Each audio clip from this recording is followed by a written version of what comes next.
보내주소서 하라 하시니라. 아멘. 말씀입니다. 우리가 오늘 오후 예배를 또 드리면서 오늘 오후 예배는 방식을 또 예배 형태로 바꿨지만 목적은 동일하게 하나님의 말씀을 준비했습니다. 다른 것이 아니라 우리가 하나님 말씀을 듣고 은혜 받고 또 내 머리와 가슴에서만 머무는 것이 아니라 하나님 말씀한 대로 듣고 행하지 아니하면 우리는 나중에 하나님 앞에 분명히 부끄러운 모습이 될 것을 성경이 기록하고 있습니다. 그래서 우리는 우리 신앙생활 가운데 우리가 고백하고 깨닫고 알게 되는 것들을 그냥 고백으로 멈춰 있으시면 안 됩니다. 그건 불행하기 때문에 다시 한번 말씀드립니다.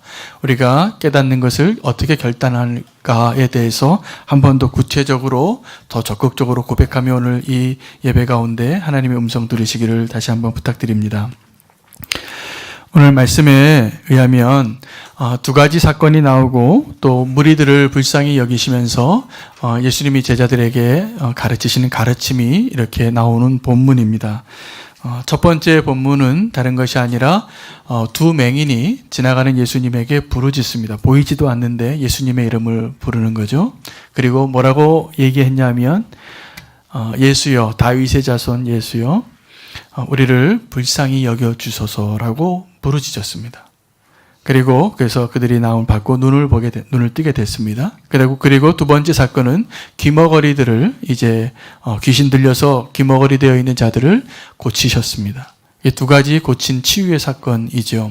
그리고 예수님의 가르침 가운데 예수님 말씀하실 때 이 두 사람, 오늘 치유받았던 오늘 본문에 나오는 두 사람을 포함해서 세상 사람들을 보시고 뭐라고 말씀하셨냐면 안타까운 마음으로 지금 이 사람들이 목자 없는 양과 같구나 라고 말씀하세요. 그리고 불쌍히 여기셨다라고 말하고 있는 것입니다. 여러분, 하나님 보시기에 우리가 어떤 모습이냐 하면 목자 없는 양과 같습니다. 목자 없는 양이 어떻게 되냐면 사사시대로 사는 겁니다. 그리고 아주 취약한 가운데 맹수가 공격하면 공격하는 대로, 영적인 악한 자들이 공격하면 공격하는 대로 그냥 이 순박한 양들이 갈 바를 몰라서 위험에 처해 있기 때문에 예수님이 너무나 안타까운 심정으로 그들을 이렇게 보시는 그 마음을 불쌍히 여기셨다라고 말하고 있습니다. 그리고 기도할 제목을 하나 알려주시는데 이렇게 추수할 것은 많은데 일꾼이 없으니 너희가 이것을 기도하라 라고 말하면서 하늘 아버지께 기도해서 더 많은 일꾼을 보내주소서라고 기도하라 라고 말씀하셨습니다. 그래서 오늘 제목을 일꾼을 보내시는 이유라는 제목으로 말씀을 나누길 원합니다. 그러나 오늘 이 이야기를 이어가는 꿰뚫는 하나의 동사가 있는데 불쌍히 여기다입니다. 여러분, 누군가를 불쌍히 여겨보신 적 있습니까? 네, 저는 불쌍히 여겨본 적이 있습니다. 길거리에서 너무나 어렵게 사는 사람들 선교지에나 아니면 우리 살아가는 곳에서 아주 너무나 돈이 없고 너무나 불쌍하고 의지할 것이 없어서 불쌍해 보이는 사람들을 제가 불쌍하게 여긴 적이 있습니다. 저는 또 어떤 사람이 불쌍해 보였냐면 다른 사람들이 보기에는 성공한 사람인데 가진 것이 너무나 많아서 아쉬울 것이 없는데 예수님을 몰라요. 저는 그 사람들이 불쌍해 보입니다. 근데 예수님이 지금 동일하게 그 불쌍하게 여기신 이유는 제가 오늘 두 번째 말한 사람에게 해당되는 이야기와 동일할 거라고 저는 여겨집니다. 오늘 문맥이 그렇게 얘기하고 있습니다. 자, 첫 번째 그 27절에 두 맹인이 부르짖었어요. 예수님에게 다윗의 자손이여 우리를 불쌍히 여기소서. 그래서 불쌍히 여겨달라고 부탁을 하고, 그리고 36절에 보면 이 무리를 보시고 예수님이 불쌍히 여기셨습니다. 자, 그럼 둘 다 불쌍히 여기다라는 표현이 되어 있지만 의미와 실제 사용한 단어가 전혀 다른 의미가 있습니다. 그 맹인들이 불쌍히 여기소서라고 말할 때는 영어로는 mercy이고 우리 한국말로는 은혜를 구한 겁니다. 내가 보지 못하니까 나를 불쌍히 여기셔서 눈을 뜨게 해달라고. 근데 36절에 예수님께서 그 무리를 보시고 불쌍히 여기실 때는 다른 동사를 쓰셨어요. 사실은 다른 영어 성경에 보면 컴패션을 가졌다고 그래요. 긍휼함을 가졌는데, 여러분 이 compassion이라는 단어는 두 단어의 합성어입니다. com은 함께하다라는 뜻이고 passion은 고통을 느끼다라는 뜻이에요. 그러면 이 긍휼을 느낀다는 것은 뭐냐면 함께 고통이 느껴졌다라는 것입니다. 자, 예수님이 이 무리를 보시고 긍휼히 여기셨다, 불쌍히 여기셨다. 이것은 예수님이 그냥 그 무리를 보면서 그냥 저 불쌍해 이렇게 얘기한 게 아니라 그들의 아픔과 고통과 좌절과 절망이 느껴지신 거예요. 그래서 그들을 위해서 무언가를 하고 싶은데 예수님이 뭘 하라고 하시냐면 기도하라고 하신 것입니다. 그래서 출산 일꾼을 보내달라고 한 것입니다. 저는 오늘 이 긍휼히 여기다라는 이 말씀 본문을 가지고 많은 것을 생각하고 오늘 말씀을 전하게 됐습니다. 선교의 방식 가운데 많은 선교 사역이 또 하나님의 이름으로, 교회의 이름으로, 십자가의 이름으로 행해지는 많은 일 가운데 이 긍휼의 방식으로 사역이 이루어지고 있습니다. 자, 그런데 그 일들을 전문적으로 하는 단체가 또 있어요. 구제사역을 하고 긍휼사역을 하는 단체가, 여러분 알고 있는 많은 구제단체가 있습니다. 그 구제단체는 예산도 우리 교회하고 비교할 수 없습니다. 거기서 일하는 스태프들도 우리보다 훨씬 많고 거기서 일하는 분들도 훨씬 전문적인 자기 정말 직업으로 일하기 때문에 훨씬 책임감과 전문성을 가지고 일하고 계시는 분들이 있습니다. 선교지에 가보면 이 구제단체가 하는 일과 선교사님을 비롯해서 선교 사역을 하고 있는 교회의 선교하고 무엇이 다른가? 혹시 무엇이 다른지 아십니까? 요즘은 이것이 구분이 더 달라지지 않아졌어요. 옛날에는 교회에서 선교할 때는 교회를 건축하고 교회를 개척하는 것이 선교라고 했어요. 복음을 전파하고.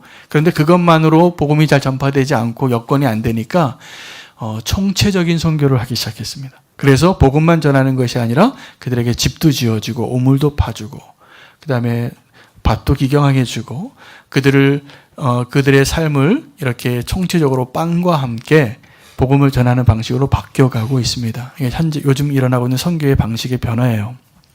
근데 그 일들을 이미 누가 하고 있냐 하면 이 구제단체들이 하고 있습니다. 근데 이 구제단체들은 대부분의 많은 구제단체들이 기독교 배경을 가지고 있습니다. 기독교 정신으로 설립됐거나 교회에서 후원하거나 그러한 교회 사람들이 세운 단체를 통해서 그 일들이 일어나는데 사용하는 돈이나 그 방식이 다릅니다. 이 구제단체는 그 단체가 투명하게 그 기금을 잘 운영하고 실질적으로 긴급적으로 전문적으로 이 일을 감당해내면서 후원을 받는데 그 펀딩을 기관이나 국제단체나 정부로부터 받아요. 그래서 우리가 헌금하는 금액하고는 비교가 안 됩니다. 공이 몇 개가 더 붙습니다.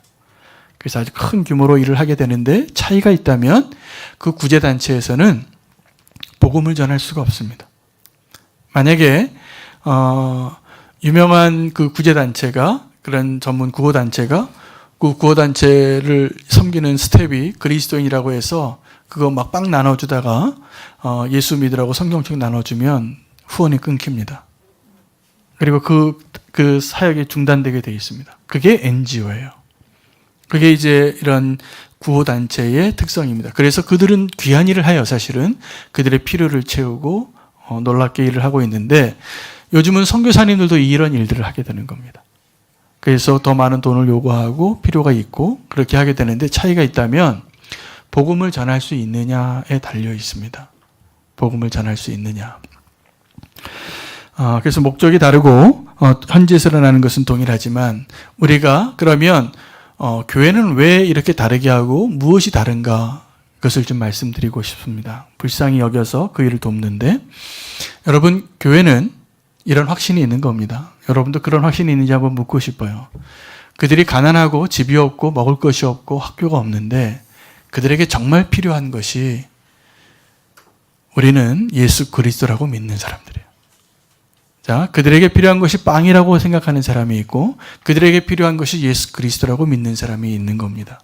그런데 우리는 예수 그리스도가 그들에게 필요하기 때문에 빵을 주면서 예수 그리스도를 소개하기 위한 징검다리를 놓은 거예요. 그리고 그들의 실질적인 필요를 채워주고, 우리는 그들보다 훨씬 규모가 작고 훨씬 미약하고 전문적이지도 못한 모습으로 사역을 하는지 모르지만 실질적으로 그들에게 필요한 것이 빵이라고 생각하며 돕는 사람들하고 그들에게 필요한 것이 예수 그리스도라고 믿고 돕는 사람하고는 큰 차이가 있습니다. 우리는 앞으로 우리 교회는 그들에게 필요한 것이 예수 그리스도인 것을 믿고 하나님 원하시는 선교 사역에 우리 교회가 아름답게 쓰임 받기를 저는 정말 원합니다. 그것이 하나님 정말 기뻐하시는 문제입니다. 예수 그리스도를 믿으면 어떠한 일들이 일어나냐 하면 그 사람의 운명이 바뀌고 그 나라가 바뀝니다. 믿으십니까? 예수님이 불쌍히 여기셨는데 그 불쌍히 여긴 사람들에게 빵 주라고 한 게 아니라 일꾼들을 보내주도록 구하라고 기도하라고 말씀하신 것입니다. 여러분, 우리가 이제 하나님의 일을 할 때도 구제사역 단체 같이 아니면 우리의 연민으로 사역을 할 때가 있습니다. 도울 때 거기에는 큰 차이가 있습니다. 그것도 귀합니다. 그것도 없는 사람들이 많기 때문에 그래서 세상의 NGO나 이런 구제단체가 너무나 귀중하고 저는 훌륭한 사람들이라고 믿습니다. 보람이 있습니다. 자, 그런데 우리는 어떻게 하면 안 되냐 하면 우리는 그들을 도울 때 저 사람들은 우리보다 너무 가난해. 그리고 너무나 먹을 게 없어. 그리고 너무나 학교가 없고 교육 환경이 열악하고 어렵기 때문에 우리가 어떻게 생각하냐면 불쌍해서 도와줘요. 불쌍해서 도와줘요. 그것이 이제 연민입니다. 그리고 우리가 생각하는 우리의 긍휼한 마음입니다. 자, 그런데 우리가 그 긍휼한 마음을 가지고 도울 때 어떻게 도우냐 하면 우리는 더 안전하고 더 높이 있고 더 부유한 가운데 있는데 보니까 너희가 너무 불쌍해서 우리가 어떠한 모습으로든지 준비되어진 정성스러운 사랑의 표현을 가지고 돕겠다라고 생각하는 것이 선교라고 생각하는 분들이 많습니다. 그렇게 생각하시죠? 그런 분이 많을 것 같아서 제가 오늘 말씀을 준비하는 겁니다. 근데 그것은 실패한 선교가 될 가능성이 아주 높습니다. 예수님이 말씀하신 이 긍휼하심의 원리대로 해야지 성공합니다. 우리가 줄 수 있는 최고의 선물은 예수 그리스도인데 예수 그리스도가 우리에게 오신 방식과 내용 그대로 선교해야 합니다. 그것은 어떤 거냐면 그들과 함께 고통을 당하는 거예요. 이게 없다면 우리는 구호단체와 다르지 않습니다. 교회가 구호단체처럼 일할 수 없어요. 우리는 그만한 예산이 없어요, 일단. 그리고 목적이 다른 거예요. 우리는 정말 예수 그리스도를 전해야 하는데 예수 그리스도를 전하려면 함께 compassionate 할 수 있는 자가 되어야 돼요. 함께 고통당하는 자로. 이번에 우리가 단기 선교 1차로 이나레스 지역을 다녀왔는데 거기 계신 선교사님이 처음부터 끝까지 우리에게 너무 많은 것을 세뇌시켰어요. 이 노래가 하나 있는데 우리가 주려고 왔는데 받고 돌아갑니다. 이 노래를 계속 들려주시는 거예요.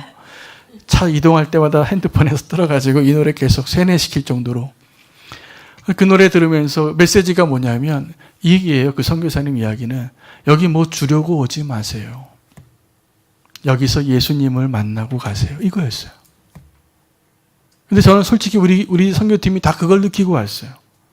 그래서 저는 이번에 우리 교회 첫 번째 단기 선교가 아주 성공적이라고 저는 생각을 해요. 평가를 해요. 왜냐하면 우리가 우리 힘으로 뭔가를 하려고 했던 것을 내려놓고 그들과 같아지려고 하고 그들과 함께 하려고 하고 그들로부터 배우려고 했기 때문에 주님이 드러나실 수 있었어요. 그래서 우리에게도 그렇게 전달이 되고 그렇게 그들에게 예수 그리스도를 전하는 것이 진짜 선교인 것입니다. 그러니까 우리는 선교를 나의 연민과 나의 힘과 나의 돈으로 나의 물질로 도우려고 하면 어떤 부작용들이 나오게 되냐면 그 현지에 있는 선교지에 있는 교회 지도자나 현지인들이 복음이 아니라 다른 걸 의지하게 됩니다. 복음이 아니라 다른 걸 의지하게 됩니다. 그리고 우리는 그걸 건네주면서 그것이 우리 선교라고 생각합니다. 둘 다 진짜가 아니에요. 이런 거를 값싼 동정심이라고 합니다. 우리는 그런 방식으로 선교가 되어지지 않고 그들과 함께 고통받고 함께 하는 것. 그래서 그들과 같아질 수 있다면 그것이 성공한 선교입니다. 그때 우리 안에 있는 예수 그리스도가 드러나야 돼요. 그럼 우리는 뭘 준비해야 되냐 하면 우리가 온전히 예수 그리스도와 함께 하고 있는가를 준비하셔야 돼요. 우리가 선교하는 교회가 되기를 원하는데 우리가 정말 선교하는 교회, 예수 그리스도를 따라가는 제자들이 되려면 우리 안에 정말 예수 그리스도가 온전히 드러나는 것이 먼저 이루어져야 이제 주님이 우리를 쓰실 수 있는 것입니다. 이 두 가지 사역 가운데, 기적 가운데, 치유 가운데 장님을 고치고 벙어리를 고치셨는데 예수님이 마지막 단락이죠. 세 번째 단락에 예수님이 이 지상에서의 3대 사역을 소개합니다. 그것은 가르치고 전파하고 고치는 일이에요. 예수님이 이 병들고 정말 목자 없는 양과 같이 방황하고 있는 이 사람들을 향하여서 이 세 가지 사역을 하신 거예요. 뭐 하셨다고요? 세 가지가? 가르치고 전파하고 고치신 겁니다. 이게 예수님이 이 땅에서 십자가로 가시는 일 외에 이 땅에서 3년 동안 공생애를 하시면서 하신 일들이었어요. 그 세 가지 사역의 근원 이유에는 그 긍휼하심이 있는 겁니다. 이 세상을 보니까 너무나 불쌍해 보이는 거예요. 그래서 불쌍해 보이는 그들에게 가르치고 전파하고 고치는 일을 했는데 그것을 완성한 게 무엇이냐면 예수 그리스도의 십자가인 것입니다. 아멘. 그래서 우리가 이 땅에서 정말 십자가로 향하는 또 예수 그리스도의 십자가의 복음을 전하는 것보다 더 고귀한 일이 없어요. 자, 이제 37절에 보면 예수님께서 이것을 다 이야기하시고 추수할 것은 많되 일꾼이 적으니 38절에 그러므로 추수하는 주인에게 청하여. 추수하는 주인이 누굽니까? 하늘에 계신 아버지입니다. 예수님 지금 이 땅에 오셨어요. 인간으로서 기도하라는 제목을 가르쳐주면서 추수할 일꾼을 보내주소서라고 기도하라고 말하고 계십니다. 그러면 이것이 무슨 의미인지 제가 좀 말씀드려야 될 것 같아요. 예수님이 추수할 일꾼을, 지금 때가 보니까 추수할 곡식이 너무나 많아요. 그런데 일꾼들을 보내주소서라고 기도하는 것하고 예수님이 그냥 와서 심판하는 거하고 차이를 하셔야 됩니다. 일꾼들을 보내는 것이 지금 우리를 향한 하나님의, 이 땅을 향한 하나님의 긍휼의 방법이에요. 그런데 만약에 예수님이 지금 초림해서 오셔서 아직 십자가 달리기 전이시지만 추수할 것이 이제 다 준비되어 있기 때문에 이제 끝내자라고 주님이 심판해 주러 오시면 끝나는 겁니다. 그런데 끝나기 전에, 그러니까 이 마지막 종말되기 전에 사실은 선교의 기회가 엄청날 것 같아요. 엄청나게 돼 있습니다. 그때 우리가 해야 될 일은 정말 하나님의 일꾼이 되어서 하나님이 이 추수할 것을 거두어 드리는, 그것은 뭐냐면 구원의 역사예요. 선교의 역사고 그 일들을 우리에게 맡기시는 것입니다. 긍휼하심 때문에. 그러므로 우리는 우리에게 허락하신 그 기회와 그러한 은혜들을 놓치지 말아야 됩니다. 시간을 허비하면 안 됩니다. 저와 여러분은 이렇게 생각을 할 때가 많습니다. 어떤 일들이 너무나 힘들면 나는 지금 너무 개척하는 것 같아. 너무 힘든 것 같아. 우리 교회도 이제 창립 1주년밖에 안 되잖아요. 그러면 개척교회잖아요. 자, 그러면 우리 교회가 지금 해야 될 일이 돌멩이를 파헤치는 게 아니라 사실은 우리가 해야 될 일이 추수할 일이에요. 이거 굉장히 중요한 일입니다. 자, 한번 잘 들어보세요. 지금 우리가 살아가는 이 때는 마지막 추수의 때인 거예요. 그래서요, 우리가 우리끼리 싸울 때가 아니에요. 우리끼리 막 고민할 때가 아니에요. 우리끼리 상처받고 슬프다고 왜 그랬어요? 밥 한 그릇 더 주지 왜 날 덜 줬어? 이거 따질 때가 아니에요. 사실 지금은 하나님 보시기에는 저 목자 없는 양들이 당장 길을 잃고 헤매고 고난당하는 그것이 너무나 안타까워서 일꾼들을 보내서 선교하고 전도하고 하나님의 나라를 이 땅 가운데 이루어드리는 것이 교회가 이 땅에 지금 존재하는 이유예요. 그리고 지금 우리가 살아가는 시대가 그 시대예요. 그 시대예요. 초대교회가 아니라 추수하는 때예요. 그래서 우리에게 어떤 하나님 주시는 은혜가 있을 수 있습니다. 기억하셔야 되는데요. 그것은 우리가 잘나서가 아니에요. 누군가가 씨를 뿌렸고 누군가가 피를 흘렸고 누군가가 기도했기 때문에 지금 누리는 거예요. 우리는 지금 그 마지막 때를 삽니다. 그 마지막 때를 사는데 추수할 일꾼이 딴짓하고 있으면 얼마나 안타까울까요?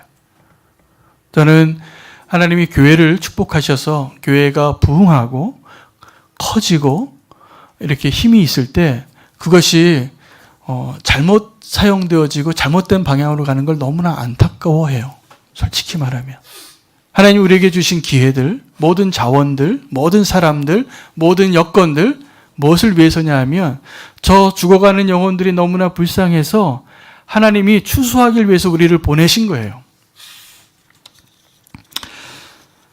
땅끝까지 갈 수 있어야 합니다. 그것이 예수님께서 올라가시면서 마지막에 부탁하신 건데 한 교회 이야기를 좀 또 소개하겠습니다. 지난주에 제가 몇 가지 외부 모임이 있었습니다. 하나는 이면수 목사님 귀한 감사회 배웠고 또 하나는 팀 켈러라는 목사님이 한국에 오셨대요.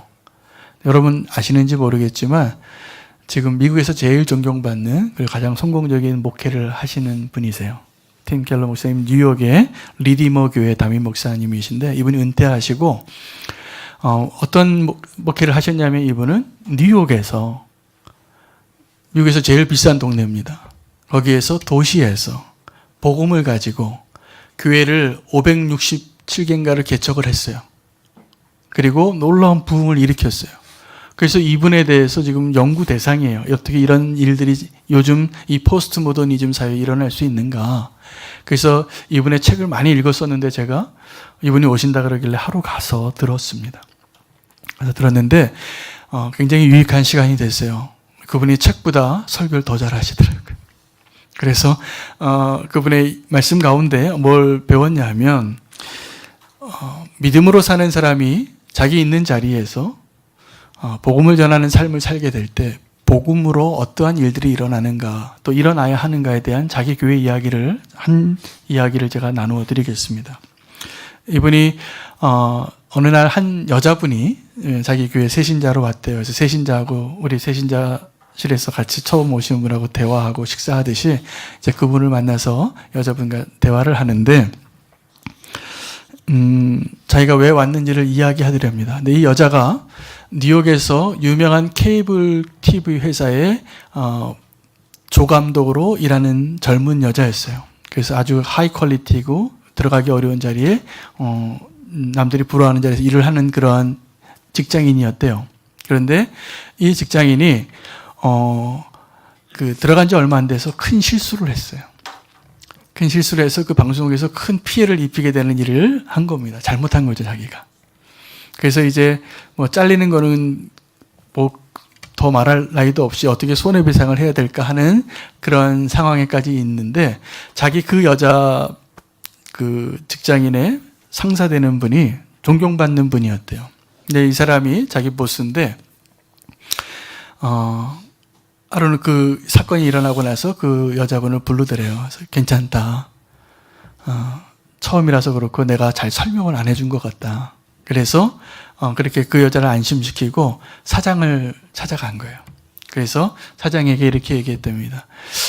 이건 내 잘못인 것 같다. 저 사람이 들어온 지 얼마 안 됐는데 내가 제대로 오리엔테이션을 안 해준 것 같고 물론 실수는 그 직원이 했지만 내가 책임자다. 내가 책임을 지겠습니다. 그래서 사장님 만약에 이 일 때문에 책임을 져야 된다면 나를 감봉하고 내가 책임지겠습니다. 그렇게 얘기한 거예요. 그래서 이 사장님은 그 상사가 너무나 훌륭한 분이었고 인정받는 그 직위에 있는 분이었기 때문에 그 사람을 봐서 이걸 넘어가 줬어요. 자, 이제 그 여자가 이해가 안 되는 거예요. 자기가 직장 생활을 다른 데서도 여러 군데서 해봤는데 다른 상사들은 내가 해놓은 일을 자기가 했다고 가져가는 상사는 봤어도 내가 잘못한 거 자기가 가져가는 상사는 처음 봤다는 거예요. 내가 실수했는데 내 실수한 걸 가져가는 것을 가지고 자기가 했다라고 이렇게 책임지겠다는 상사를 처음 만나서 이해가 안 되는 거예요. 그 뉴욕에서는 그런 사람을 찾기가 힘든가 봐요. 그래서 이해해달라. 나는 당신이 왜 그러는지를 내가 모르겠다. 좀 알려달라. 말 안 해주겠다. 괜찮다. 다 지나갔으니까. 앞으로 열심히 일하라. 이렇게 하고 가는 거예요. 그래서 며칠을 쫓아갔대요. 정말 이유를 알고 싶다. 정말 알고 싶냐? 내가 원래는 말 안 하려고 했는데 네가 이렇게 자꾸 쫓아오니까 말해줄게. 그러면서 이제 얘기를 하는데 그러더래요. 사실 나는 크리스찬이다. 나는 하나님께 받은 은혜가 너무나 많은데 내가 너무나 은혜를 받았기 때문에 은혜를 누군가에게 주고 싶어서 그 기회를 찾았는데 오늘 그 기회를 찾아서 나도 기쁨이 됐다. 이렇게 얘기를 하더래요. 그래서 이 여자가 그게 진짜 이유냐? 그러면서 물어봤대요. 어느 교회 다니냐고. 그래서 리디머 교회 다닌다 그래서 리디머 교회 온 거예요. 여러분, 저는 이제 우리 교회가 전도도 하는데 정말 하나님이 원하시는 모습으로 우리 교회 성도님들이 세상에 나가서 살아가는 것은 예수님께서 지금 그 제자들에게 이렇게 기도하라고 한 그 기도의 응답이 되어야 합니다. 우리가 어떤 곳이냐면 땅 끝에 가서도 예수 그리스도 없이 나의 열심으로 나의 동정심으로 일할 수 있어요. 근데 거기에 십자가가 담겨 있지 않아요. 근데 만약에 내가 지금 있는 그 자리에서 내 안에 충만한 예수 그리스도와 십자가의 능력이 드러난다면 거기가 땅 끝이에요. 그리고 거기가 있어야 할 곳이에요. 그곳에서 정말 내가 예수 그리스도로 기뻐하고 내가 예수 그리스도로 감사하고 다른 사람과 다른 모습, 그 여인이 뉴욕 바닥에서 이런 사람을 만나지 못한 거예요.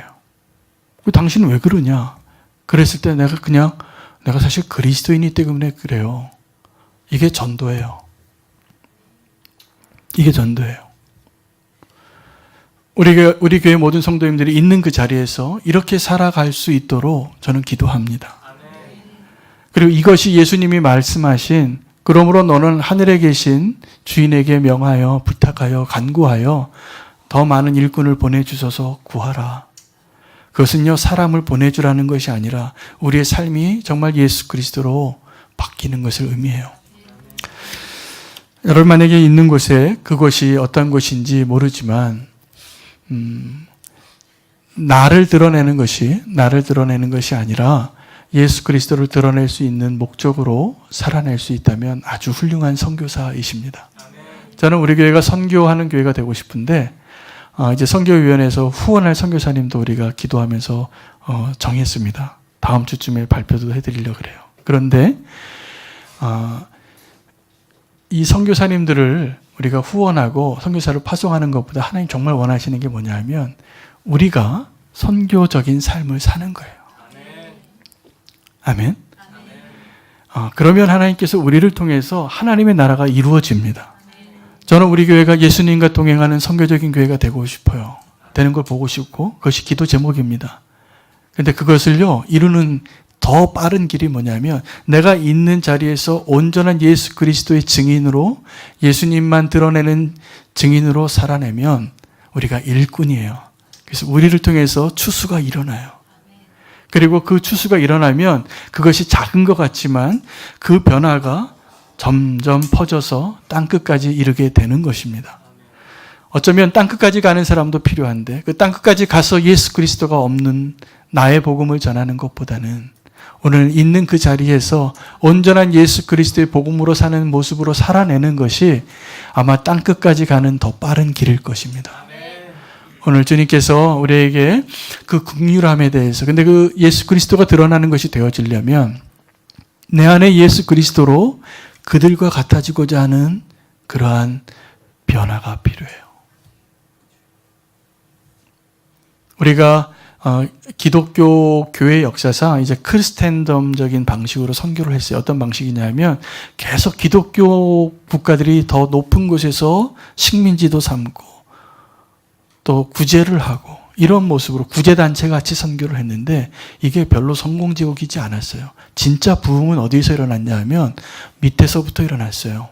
고난 가운데 핍박 가운데 정말 주님이 아니시면 살 수 없는 고난 가운데 부흥이 일어났어요. 저는 요즘 중국에 지금 저기 누구죠? 지도자 이름이? 시진핑이 지금 중요한 결정을 한 거 아십니까? 이제 독재의 길이 열렸어요. 그 임기가 없어졌습니다. 그래서 지금부터 이제 10년이 아니라 앞으로 자기 죽을 때까지 독재할 수 있는 길을 열어놨어요. 그러면서 첫 번째 한 게 뭐냐면 기독교 탄압이에요. 그래서 제가 보기에는 이제 중국에 있는 선교가 큰 영향을 받을 것 같고 어려움이 예상이 되어지는데 한편으로 어떤 마음이 드는지 아십니까? 하나님이 중국 교회를 정말 사랑하시는구나.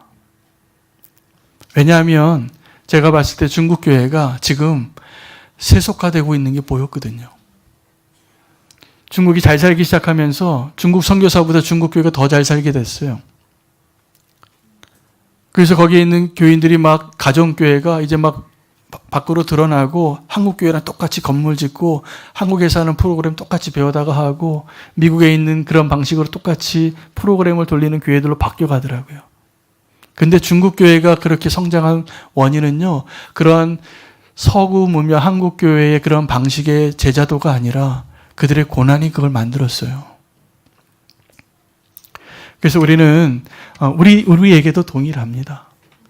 만약에 하나님께서 우리에게 어떤 어려움과 고난을 주었을 때 저는 그것을 다르게 해석해야 된다고 믿어요. 저와 여러분이 지금 있는 곳에서 온전한 그리스도인으로 살아내는 것에 모든 걸 걸어보십시오. 세상에서 가장 행복한 성도가 될 거라고 저는 믿고요. 우리 교회가 가장 하나님이 보시기에 아름다운 교회가 될 거라고 저는 믿습니다. 우리 교회의 방향과 목적이 그냥 옆에 있는 큰 건물 세운 교회 같이 되는 것이 아니어야 해요. 우리 안에 오직 예수 그리스도만 드러나는 교회가 되어질 수 있도록 내 자신을 내어 놓으십시오. 그래서 하나님께서 내 삶 가운데 간섭하게 내어 놓으십시오. 그래서 예수 그리스도가 나의 이전 사람을 다 십자가에 못 박고 예수 그리스도만 드러나는 모습으로 되어질 수 있도록 나아가십시오. 그러면 주님께서 우리를 통해서 아름다운 일들을 행하실 거라 믿습니다. 그것은 이 세상에 있는 것들과 비교할 수 없는 것이고 그것이 하나님이 일하시는 방식입니다. 선교, 또 교회 부흥, 우리의 소망, 이 땅에서의 소망이 이 눈에 보이는 것이나 옆에서 우리가 바라보는 그러한 우리가 부러워하는 그러한 것이 정답이 아니라는 것을 아셔야 해요. 정말 주님이 말씀하시는 정답은 우리가 매일매일 반복해서라도 십자가로 방향을 계속 조정해야 돼요. 십자가로. 그럴 수 있기를 원합니다. 그리고 그러한 일꾼을 주님께서 우리를 부르시고 그러한 사람들을 통해서 예수 그리스도의 그 긍휼한 마음의 열매가 맺어질 거라 믿습니다. 그것이 예수 그리스도를 닮아가는 길입니다. 오늘 저와 여러분이 그렇게 주님이 보내시고 원하시는 그 찾는 그 일꾼 되기를 원합니다. 그 안에 예수 그리스도가 드러나고 향기나고 주님을 따라가는 저와 여러분 되시기를 축복합니다. 자, 한번 기도하겠습니다.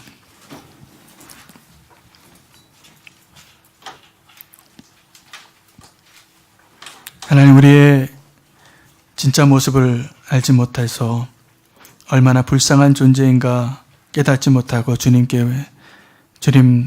나를 불쌍히 여겨주셔서 부르짖은 지도 너무나 오래되어진 것 같습니다.